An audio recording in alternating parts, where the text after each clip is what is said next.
तर नमस्कार मंडळी, मी तुमचा हत्ती परत एकदा घेऊन आलो आपल्यासाठी 60 डेज चॅलेंज म्हणलं. आजचा दिवस 29वा. आज मी कुठेच नाही गेलो आणि सगळ्यात आधी दुकान वगैरे उघडलं. त्यानंतर बाई घरी आलो आणि घरी नाश्त्यामध्ये एकदम मस्तपैकी पपई वगैरे चिरलेली होती माझ्यासाठी. मग पपई वगैरे खाल्ली आणि मस्तपैकी मग गेलो बाई दुकानात. दुकानातले कामं आटपून माझा झाला होता जेवणाचा वेळ. जेवणामध्ये मग मी घरी आलो आणि जेवणामध्ये होता आज एकदम कमी तेलात भाजी होती, भाकर होती, काकडी होती, बीट होतं, त्यानंतर एक वाटी ताक. एवढं सगळं करून मस्तपैकी इतरत जेवण केलं. आता भरती होते इतरणारच, कारण थोडेसे बारीकच काय झाले आणि जुने कपडे व्हायलाच काय लागले, तर ती इतरायलाच लागले. मग काही नाही, मस्त बायकोसोबत आज भूर गेलो होतो थोडंसं आणि मग घरी आलो. घरी आल्यावर म्हटलं आज आपण करायचं तरी काय, तर मी आज करणार होतो एग ब्रेड रोल, ज्यामध्ये एग आहे, ब्राऊन ब्रेड आहे आणि त्याचं मी रोल केलेलं आहे.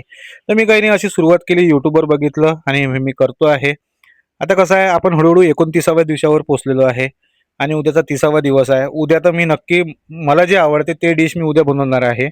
आणि उद्या मी समजा डाएटला फॉलो नाही करणार आहे सायंकाळच्या टाईमला. सकाळ वगैरे मी भाकरच खाईल, पण सायंकाळच्या टाईमला मी नक्की जे मला डिश आवडते हे स्वतःच्या हाताने करणार आहे आणि माझ्या घरी सगळ्यांना खाऊ घालणार आहे.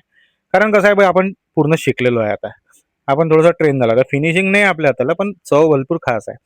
मग काही नाही, एवढं करता करता इथपर्यंत पोहोचलो. तर माझं असं म्हणणं आहे, हा व्हिडिओ आहे की नाही जरा जास्तीत जास्त शेअर करत चला, लाईक करत चला, कारण थोडंसं प्रेम कमी वाटत आहे. मग काही नाही भाई, असं मी रेडी केलं माझं. आता मी इथं माझे समजा कसं आहे, ते ज्ञानपाठाच्या गोष्टी थोड्याशा कमी करतो. आता तुम्हीच बघा हे मी कसं केलं आहे. काही नाही, एवढं मस्त हे तयार झालं होतं. त्यानंतर त्याच्यावर थोडंसं मस्तपैकी कांदा टाकला, थोडं टमाटर टाकलं, त्यानंतर चिली फ्लेक्स टाकला आणि थोडंसं चीज समजा असं ते किसलं थोडंसं. मग काही नाही, असं मस्तपैकी ते आमचं असं रेडी झालं आणि त्याचे रोल करायला गेलो तर रोल काही होत नव्हते, कारण आपण एवढे सुगरण आहे नाही कामात. तिथं भीतर काम आहे आपलं. मग काही नाही, हे मस्तपैकी असं ताटात सर्व केलं. मग आपल्या व्हिडिओचे हत्ती भाऊ, चालक मालक तुम्हाला माहीतच आहे. मग हे आता तुम्हाला सांगतीलच टेस्ट कशी झाली. आता हे हातात काही येत नव्हतं, कारण आपल्याला सवयच नाही अशा गोष्टी खायची. आपण बहुत चटणी भाकर खाणारे माणसं, पण तरी एवढं मोठं तोंड उघडून खाल्लंच ना हो, कारण खायला काही मागं हटत नाही आपण. मग बाई असाच राहिला आमचा दिवस. आणि जर का नक्की व्हिडिओ आवडत असेल तर जास्तीत जास्त लाईक करा, शेअर करा, फॉलो करा. धन्यवाद.